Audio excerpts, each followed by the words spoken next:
আজকে আমরা লেকচার 5 শুরু করব। আন্ডারস্ট্যান্ডিং অফ থার্মোডাইনামিক ইকুইলিব্রিয়াম এই কনসেপ্টটাই আমরা আগে নিয়ে যাব, কারণ আমাদের প্রধান উদ্দেশ্য হচ্ছে অক্সিলারি ফাংশন যেটা দরকার সেটা হচ্ছে জি, গিভস ফ্রি এনার্জিতে পৌঁছানো, এবং কেন ওখানে পৌঁছচ্ছি এবং কি ওটার প্রয়োজনীয়তা সেটা ধীরে ধীরে আমরা বুঝতে চেষ্টা করব। তা আমরা আগের ক্লাসে দেখেছিলাম যে এন্ট্রপি আমরা ফিজিক্যালি একটা কনসেপচুয়ালাইজ করেছি। সেটা হচ্ছে যে এন্ট্রপি যখনই সিস্টেমের ইনক্রিজ করে তখনই সিস্টেমটা আস্তে আস্তে ইকুইলিব্রিয়ামের দিকে পৌঁছায়, এবং যত বেশি ইকুইলিব্রিয়ামের দিকে যাবে তত বেশি এন্ট্রপি বেড়ে যাবে, এবং একটা সময় দেখা যাবে যে এন্ট্রপি একটা লেভেলে পৌঁছেছে, তারপর থেকে আর এন্ট্রপি বাড়তে পারবে না, এবং সিস্টেমটা আর একটা স্টেটে পৌঁছাবে, হুইচ ইজ ওটা যেটাকে আমরা ইকুয়েশন অফ যেটা আমরা থার্মোডাইনামিক স্টেট বলছি। আর যখনই এন্ট্রপি ইনক্রিজ হবে, আর একটা জিনিস আমরা দেখেছি যেটা আর কি আমরা উদাহরণটা দিয়েছি, সেটা হচ্ছে free expansion of gas against zero pressure. তখন দেখেছি যে এন্ট্রপি চেঞ্জের সঙ্গে সঙ্গে আমার সিস্টেম থেকে যতটা কাজ পাওয়ার একটা সম্ভাবনা ছিল সেই কাজটা কিন্তু আমরা পাচ্ছি না, সেই কাজটা কিন্তু লস হচ্ছে। তার মানে এন্ট্রপি ইনক্রিজ মানে একটা ম্যানিফেস্টেশন হচ্ছে ওয়ার্ক, এন্ট্রপির ম্যানিফেস্টেশন হচ্ছে মানে at the expense of work component from the system. ঠিক আছে, সেটা আমরা মোটামুটি একটা আন্দাজ করতে পেরেছি, এবং সেখান থেকে এটাও দেখেছি যে ফার্স্ট এবং সেকেন্ড ল আমরা একটা ইকুয়েশন দিয়ে ডিনোট করি। তার মানে আমাদের লেকচার 5-এ যেটা দরকার সেটা হচ্ছে টপিকটা হচ্ছে আন্ডারস্ট্যান্ডিং অফ থার্মোডাইনামিক ইকুইলিব্রিয়াম। আমরা এটাকে on the basis of entropy বোঝার চেষ্টা করেছি। আস্তে আস্তে আমরা ইন্টারনাল এনার্জি দিয়ে বোঝার চেষ্টা করব, এখানে লেখা আছে সেটা, এবং তারপরে আমরা গিভস ফ্রি এনার্জিটাকে ইন্ট্রোডিউস করব। এই তিনটে টপিক আমরা চেষ্টা করি আজকে বোঝার। অলরেডি আমরা এন্ট্রপিটা কিছুটা বুঝেছি, ইন্টারনাল এনার্জির কনসেপচুয়ালাইজ হয়েছে, কিন্তু ওটা কেন যদি একটা সিস্টেম ইকুইলিব্রিয়ামের দিকে যায় কেন ওটা ডিক্রিজ করবে সেটাও আমাদের একটু বুঝতে হবে। ওকে, তা আমরা দেখেছি যে ফার্স্ট এবং সেকেন্ড ল যেটা কম্বাইন করেছি সেটা হচ্ছে dU equal to T del S minus P dV. এখানে কন্ডিশন আছে, কন্ডিশন হচ্ছে ফিক্সড কম্পোজিশন,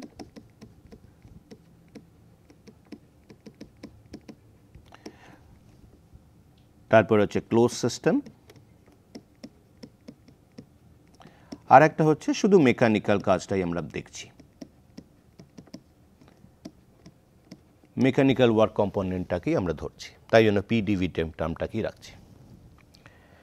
তা এখানে যখনই আমরা দেখছি, আমরা দেখেছি যে এন্ট্রপি ইনক্রিজ করে as the system goes to equilibrium,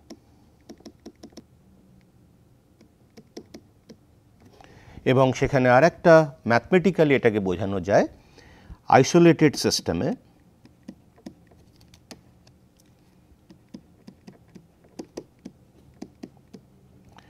যদি ডেল এসটা ধরা হয়, del S would be 0 when U and V constant, একটা কনস্ট্যান্ট ইন্টারনাল এনার্জি এবং ভলিউম। যদি এটা 0 হয় তখন এন্ট্রপি ম্যাক্সিমাইজেশন হয়।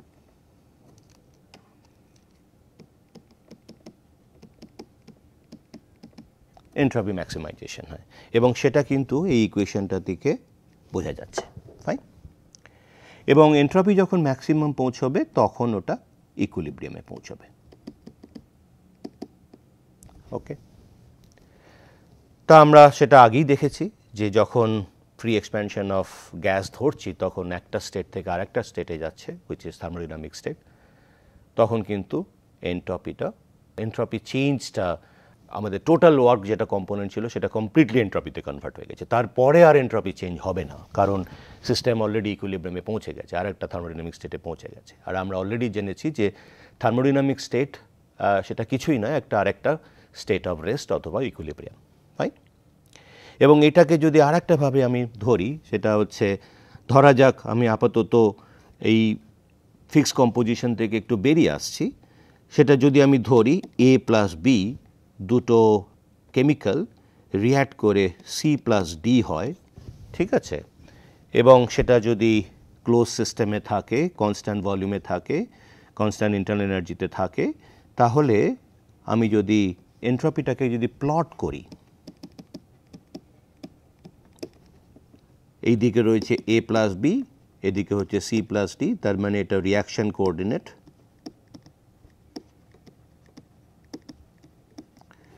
এবং এটাকে রিঅ্যাকশন কোঅর্ডিনেটটাকে আমরা কম্পোজিশন দিয়েও ধরতে পারি, ঠিক আছে। তখন দেখা যাবে এন্ট্রপি বাড়তে থাকবে, যখনই রিঅ্যাকশন শুরু হবে একটা জায়গায় গিয়ে এন্ট্রপিটা ম্যাক্সিমাইজ করে যাবে এবং এই জায়গাটায় এন্ট্রপিটা ম্যাক্সিমাম, ম্যাক্স এন্ট্রপি, এবং সেটাই আমরা ইকুইলিব্রিয়াম বলি। ওকে, এবং তার মানে ম্যাথমেটিক্যালি দেখা যাচ্ছে যদি স্লোপ নিই তার মানে এখানে ডিএসটা 0 হচ্ছে, তাই জন্য এখানে এই ম্যাক্সিমাম ইকুইলিব্রিয়াম কন্ডিশনে S maximisation at equilibrium when del S equal to 0, right? এইটা আমরা কনসেপচুয়ালি ধরতে পারছি। নাও এবারে ইন্টারনাল এনার্জি দিয়ে দেখা যাক। এবারে যদি এটা ম্যাথমেটিক্যালি দেখা যায় তাহলে আর একটা ক্রাইটেরিয়া হবে, ইকুইলিব্রিয়ামে আর একটা ক্রাইটেরিয়া হতে পারে del U constant entropy and constant volume should be 0, তখন সিস্টেম ইকুইলিব্রিয়ামে পৌঁছবে।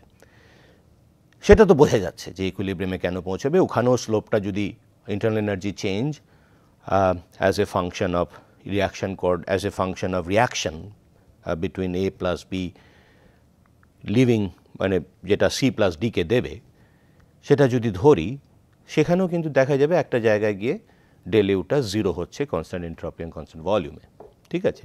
ইন্টারনাল এনার্জিটা, তা ইন্টারনাল এনার্জি ডিক্রিজ করছে, তার মানে এখানে আরেকটা জিনিস হচ্ছে, এখানে যেমন ম্যাক্সিমাইজেশন হচ্ছে, এখানে this should be minimisation.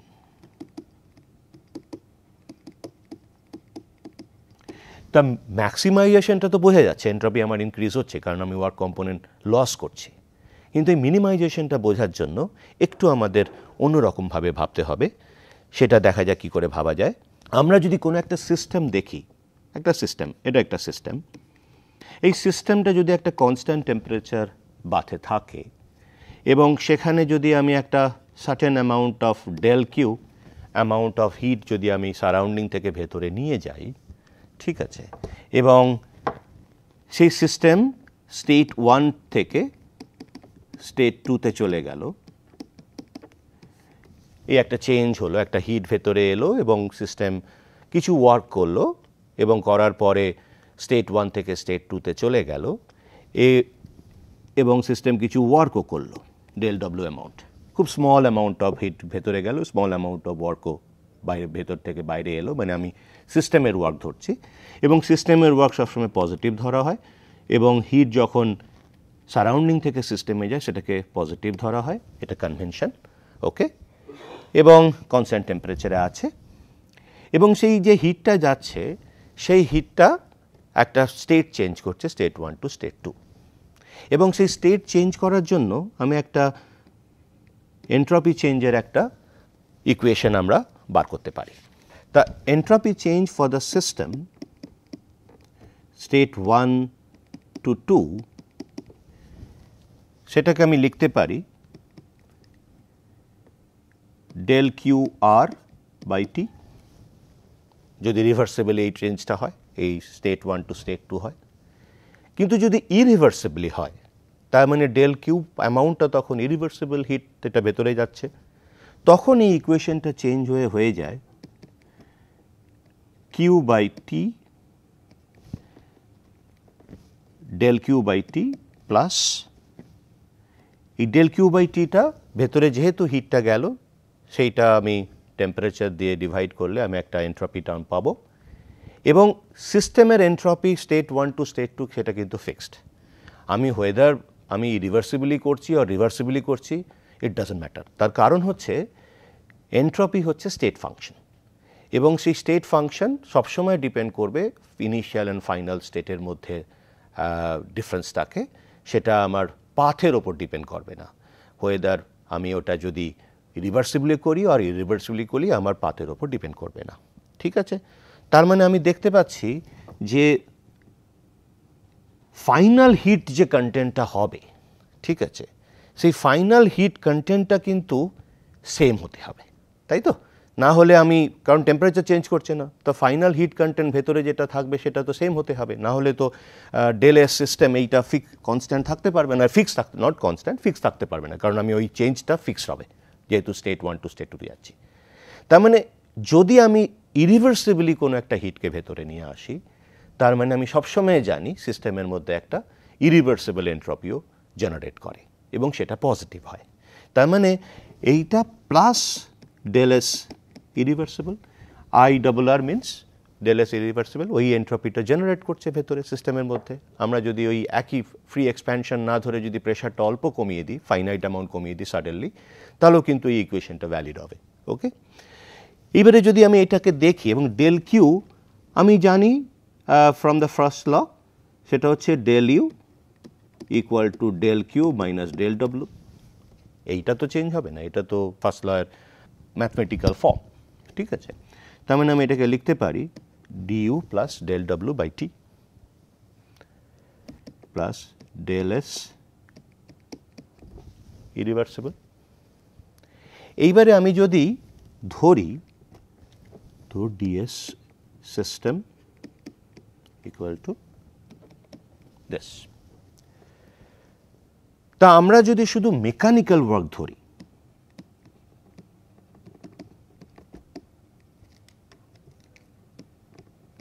Mechanical work, আর রিমেম্বার এই হিটটা হচ্ছে ইরিভার্সিবল হিট ইনপুট। ওকে, আর যদি শুধু মেকানিক্যাল ওয়ার্ক ধরি এবং অ্যাট দ্য সেম টাইম যদি আমি ভলিউমটাকে কনস্ট্যান্ট ধরি, ভলিউমটাকে কনস্ট্যান্ট ধরে নিলাম, তাহলে কি আমার মেকানিক্যাল ওয়ার্ক ইভলভ করবে? আমি তো প্রেশার আছে, তার মানে মেকানিক্যাল ওয়ার্কের কনসেপ্ট কি পি V2 মাইনাস V1, কিন্তু আমার যেহেতু ভলিউম কনস্ট্যান্ট তার মানে এটা 0 হয়ে যাবে, তার মানে ডেল ডব্লু অ্যামাউন্টটা 0। আমি নাও কন্ডিশন লাগাচ্ছি আর কি। যদি এইটা হয় তাহলে আমি ধরবো del U by T plus del S irreversible DS system. Okay, এইবারে আমি এটাকে লিখতে পারি del U equal to minus T del S irreversible. আর আমি জানি যে এন্ট্রপি চেঞ্জ যেটা হয় ডিউরিং ইরিভার্সিবল প্রসেস সেটা সবসময় পজিটিভ, অলওয়েজ পজিটিভ। যদি এটা যদি পজিটিভ হয় তাহলে আমি দেখতে পাচ্ছি যে, অথবা এটা পজিটিভ হচ্ছে এবং আমি এটাকে লিখতে পারি, এইটা কিভাবে লিখতে পারি, Q reversible minus Q irreversible. অথবা যদি আমি এই ইকুয়েশনটাতেই থাকি, আমি যদি ধরি যে entropy of the system doesn't change, তার মানে আবার একটা কন্ডিশন লাগাচ্ছি এন্ট্রপি কনস্ট্যান্ট। যদি এন্ট্রপি কনস্ট্যান্ট হয় for the system this should be 0। এটা যদি 0 হয় তাহলে আমি কি লিখতে পারি, dU equal to minus T del S irreversible. Okay, এবারে যখনই এইটা লিখছি তার মানে আমি দেখা যাচ্ছে যখনই এই, আর এইটা যেহেতু positive term, T always is also a positive term in kelvin, তার মানে অ্যাজ দ্য সিস্টেম, মানে সিস্টেম যখনই একটা ইরিভার্সিবল প্রসেসের থ্রু দিয়ে যাচ্ছে, মানে ন্যাচারাল প্রসেসের থ্রু দিয়ে যাচ্ছে, যখনই সে একটা অ্যানাদার স্টেট অফ রেস্টে অর থার্মোডাইনামিক স্টেটে which is nothing but equilibrium, সেখানে পৌঁছতে চাচ্ছে, তার মানে আমি দেখছি সেখানে একটা মাইনাস সাইন রয়েছে। তার মানে এন্ট্রপি চেঞ্জটা, ইন্টারনাল চেঞ্জ, ইন্টারনাল এনার্জি চেঞ্জটাও কিন্তু নেগেটিভ হচ্ছে, তাই তো? তার মানে স্টেট 1 টু স্টেট 2 এ যখনই যাচ্ছি আমি দেখছি যে ডিফারেন্স ইন ইন্টারনাল এনার্জি সেটা কিন্তু নেগেটিভ। নেগেটিভ, তার মানে ইন্টারনাল এনার্জি ধীরে ধীরে কমছে। ওকে, এবং কমতে কমতে একটা সার্টেন পয়েন্টে আসবে যখন দেখা যাবে যে এন্ট্রপি আর চেঞ্জ হচ্ছে না, সেটা ম্যাক্সিমাইজ করে গেছে। যখনই ম্যাক্সিমাইজ করবে তার মানে আমি ইকুইলিব্রিয়াম একটা কন্ডিশন ধরতে পারি ডেল এস ইরিভার্সেবল সেটাও 0 হয়ে যাবে। ওকে, কারণ তারপরে তার চেঞ্জ হবে না। ফাইন, তখন আমি কিন্তু বলতে পারি del U equal to 0 also. তার মানে কি কন্ডিশন আসছে? S constant volume constant entropy equal to 0, সেটা ইকুইলিব্রিয়ামের কন্ডিশন হয়ে গেল। আমি লিখেছিলাম আগেই ইকুইলিব্রিয়াম কন্ডিশন। ফাইন, এবং যদি ইকুইলিব্রিয়াম কন্ডিশন হয় এবং ইকুইলিব্রিয়াম কন্ডিশনে রিচ করার জন্য কি করছি, কন্টিনিউয়াস ইন্টারনাল এনার্জি চেঞ্জ হচ্ছে, ডিক্রিজ করছে, ইউ ডিক্রিজ করছে, ইউ ইজ ডিক্রিজিং, এবং ফাইনালি একটা স্টেটে এসে যাচ্ছে, তখন দেখা যাচ্ছে যে ইকুইলিব্রিয়াম পৌঁছে গেছে। তারপরে আর ইউ চেঞ্জ হবে না, কারণ ইউ এর মিনিমাইজেশন হয়ে গেছে, এবং সেখানে দেখা যাচ্ছে ইউ মিনিমাইজেশন হয়ে গেছে, এবং সেই কন্ডিশনটা আমরা এটা দিয়ে ডিনোট করছি। বোঝা গেল যে আমরা কিভাবে আর কি ইন্টারনাল এনার্জি ডিক্রিজ করবে ডিউরিং অ্যাটেনমেন্ট অফ ইকুইলিব্রিয়াম, সেটা একটা বোঝা গেল, ফিজিক্যালি একটা কনসেপচুয়ালাইজ করা গেল। এটা দিয়েও প্রুভ করা যায়। কিভাবে প্রুভ করা যায়? কিউ রিভার্সেবল, আমি দেখতে পাচ্ছি ডেল এস সিস্টেমটা 0 হয়ে যাচ্ছে। আমি অলরেডি এন্ট্রপিটাকে কনস্ট্যান্ট ধরেছি, সিস্টেমের এন্ট্রপিটাকে কনস্ট্যান্ট ধরেছি, তার মানে শুদ্ধ যে অ্যামাউন্টটা রয়েছে সেটা কিউ ইরিভার্সেবল, এবং সেখানে একটা মাইনাস সাইন আছে। আর কিউ ইরিভার্সেবল যেহেতু হিট ভেতরে ঢুকছে, for the change in the system what ever change is taking place, তখন সেটা কিন্তু পজিটিভ, এবং সেখানে তার আগে নেগেটিভ সাইন আছে। এগেন দেখা যাচ্ছে ইউটা কিন্তু ডিক্রিজ করছে। তার মানে ফিজিক্যালি একটা বোঝা গেল যে কেন ইন্টারনাল এনার্জি ডিক্রিজ করবে, অ্যান্ড এটা মিনিমাইজেশনের দিকে যাবে ইন্টারনাল এনার্জিটা, এবং তখনই কিন্তু ইকুইলিব্রিয়াম কন্ডিশনটা অ্যাচিভ করবে। ঠিক আছে, তার মানে আমি ইকুইলিব্রিয়ামটাকে এন্ট্রপি দিয়ে বুঝলাম, আমরা ইন্টারনাল এনার্জি দিয়েও বুঝলাম।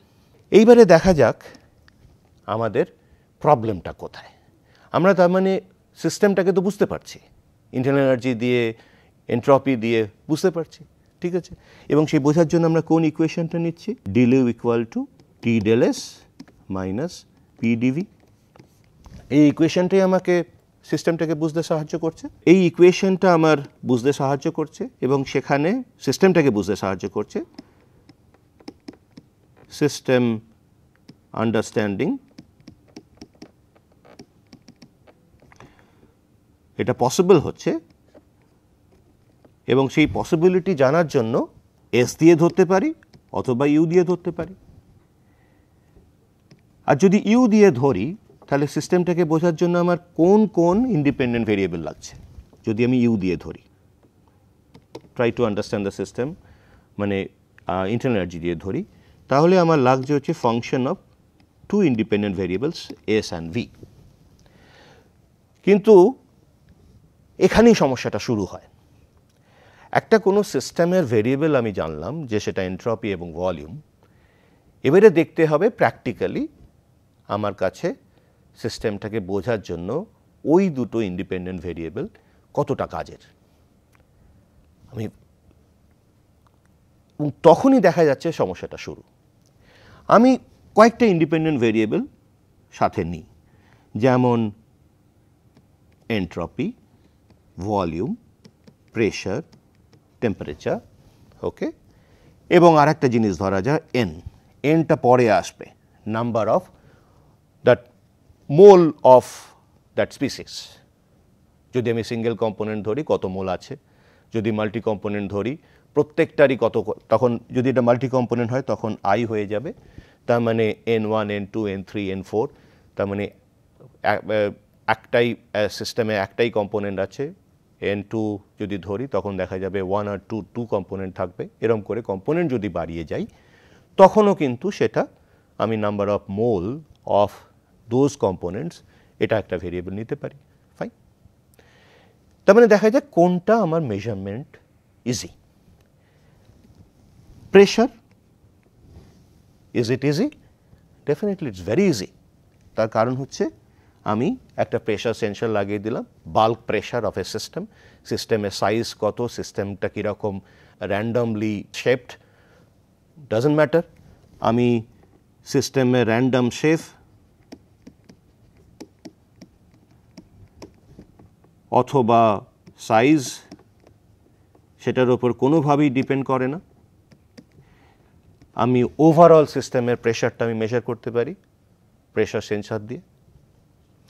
টেম্পারেচারও একই ব্যাপার, it doesn't depend on random shape or regular shape অথবা সাইজ, তার উপর ডিপেন্ড করছে না। আমি একটা থার্মোমিটার সিস্টেমে রাখলাম, সিস্টেমে টেম্পারেচার দিয়ে দিল, ঠিক আছে। এবং আরেকটা জিনিস, এখানে আরেকটা জিনিস, প্রেশার কতগুলো কম্পোনেন্ট রয়েছে সেটাও ম্যাটার করছে না, কতগুলো কম্পোনেন্ট রয়েছে সেটাও ম্যাটার করছে না। আমি একটা প্রেশার সেন্সর দিয়ে প্রেশার মেজার করে ফেললাম, টেম্পারেচার সেন্সর দিয়ে টেম্পারেচার মেজার করে ফেললাম। তার মানে দেখা যাচ্ছে যে প্রেশার এবং temperature measurement of a system সেটা কিন্তু relatively very easy.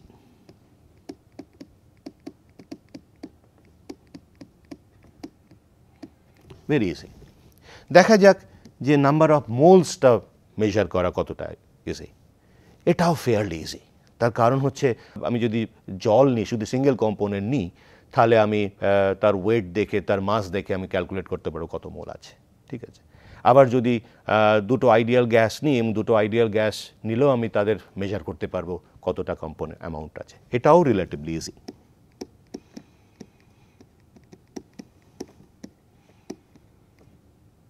easy to measure.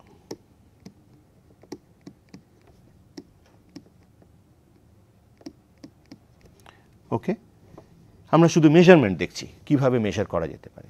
এরপরে দেখা যাক ভলিউম। ভলিউম মেজারমেন্ট ইজি, কিন্তু প্রেশার এবং টেম্পারেচারের তুলনায় কিন্তু ডিফিকাল্ট। দেখা যাক কেন। ভলিউম কিন্তু শেপের উপর ডিপেন্ড করবে, আবার সাইজের ওপরে ডিপেন্ড করবে।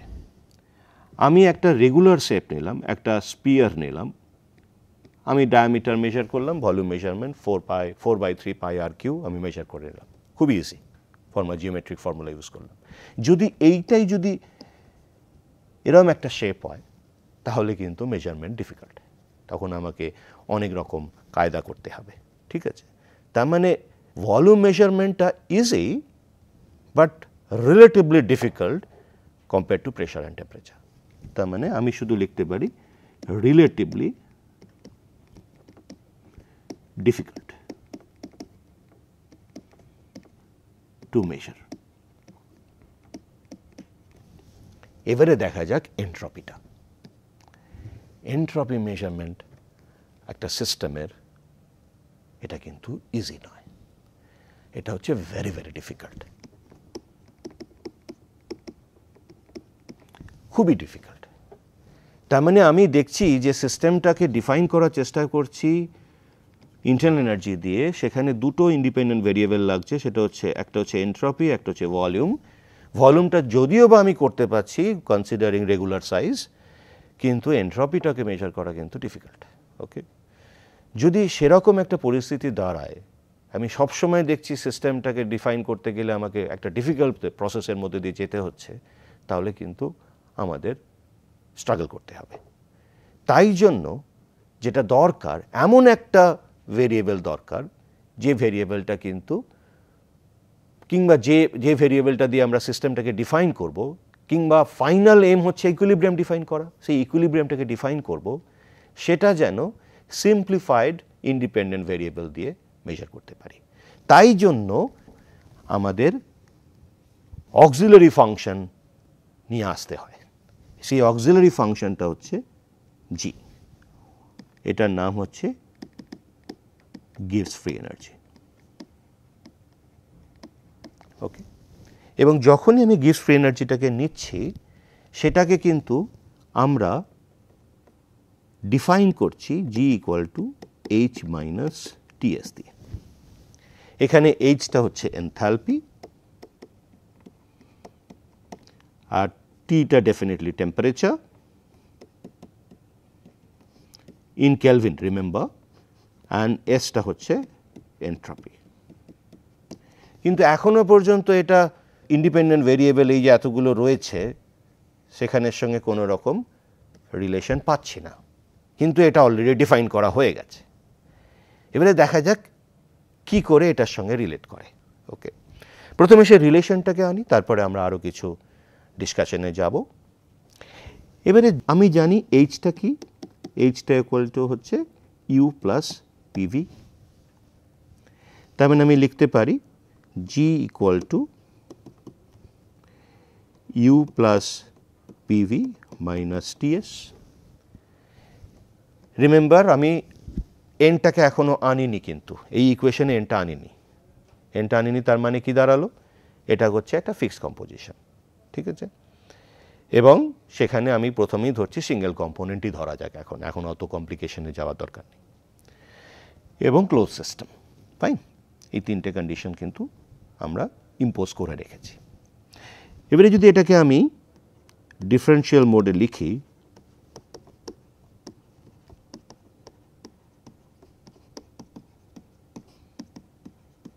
আমি লিখতে পারি এরকম। আর এখানে আর একটা জিনিস ইম্পোজ করা আছে। কি কি ইম্পোজ করা হয়েছে? Close system, fixed composition,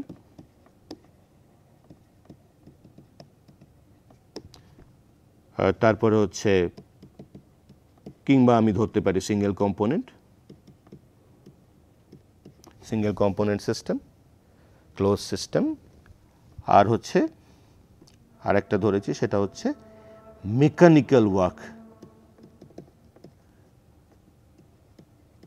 is only involved.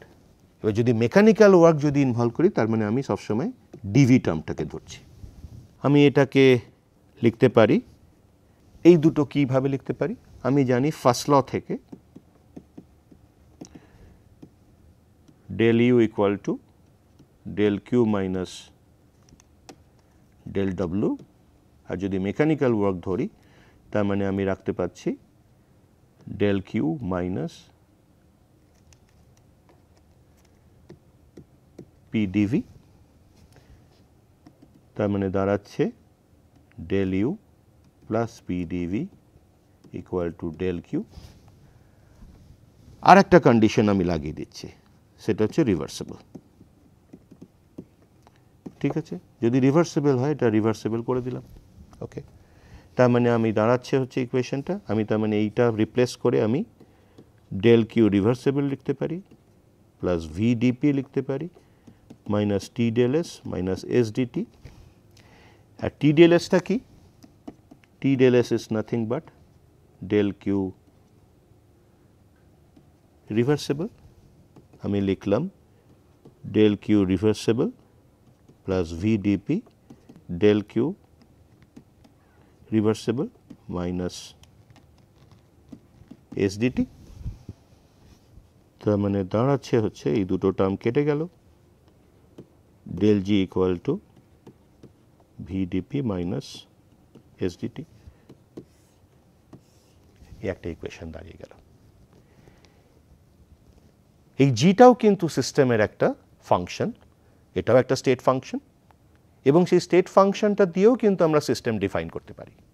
এবং সবচেয়ে বড় কথা, আমি পরে দেখব যে এই জি স্টেট ফাংশন দিয়ে যদি আমি ইকুইলিব্রিয়ামটাকে ডিসাইড করি, তার জন্য যে দুটো ইন্ডিপেন্ডেন্ট ভেরিয়েবলকে আমার জানতে হয়, সেটা হচ্ছে নাথিং বাট প্রেশার এবং টেম্পারেচার। তার মানে দেখা গেল যে এবারে এখানে এই পার্টটায় কনসেন্ট্রেট করা যাক। আমি দেখতে পাচ্ছি যে এমন একটা সিস্টেম ভেরিয়েবল আমি কনসিডার করেছি, ও সিস্টেম ফাংশন আমি কনসিডার করেছি, সেটা অক্সিলারি ফাংশন হিসেবেই নিচ্ছি, সেটা হচ্ছে জি। সেই জিটাকে আমি কিন্তু এক্সপ্রেস করতে পারছি প্রেশার এবং টেম্পারেচার ভেরিয়েবল দিয়ে। এবং এই যেই পাঁচখানা ভেরিয়েবল আমি দেখিয়েছি, সেখানে দেখা যাচ্ছে প্রেশার এবং টেম্পারেচার মেজারমেন্টটা হচ্ছে খুব ইজি একটা সিস্টেমে। একটা বাল্ক সিস্টেমের আমি প্রেশার এবং টেম্পারেচার যদি বাইরে থেকে মেজার করতে, ইটস ভেরি ইজি। এবং দেখা যাচ্ছে তার মানে দুটো ভেরিয়েবল দিয়ে এটাকে ডিসাইড করছি, এবং সেই দুটো ভেরিয়েবল মেজারমেন্টও অলসো ইজি। তার মানে এইটা জানাটা, to know system with as a function of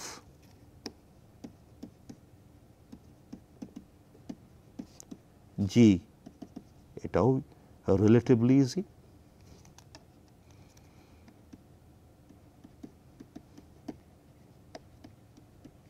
relatively easy, ঠিক আছে। তার মানে দেখা গেল যে ফাইনালি কিন্তু আমি জিতে পৌঁছে গেছি এবং আমাদের পুরো ডিসকাশনটা এই জি এর ওপর বেস করেই হবে এবং আমরা পরের ক্লাসে দেখব এই জি এর মিনিমাইজেশন কি করে আমাদের ইন্ডিকেট করছে ইকুইলিব্রিয়ামে পৌঁছানোর ব্যাপারটা। ততক্ষণ পর্যন্ত আমরা এখানেই থামি। আমরা পরের লেকচারে ইকুইলিব্রিয়ামটাকে জি দিয়ে বোঝার চেষ্টা করব। ধন্যবাদ।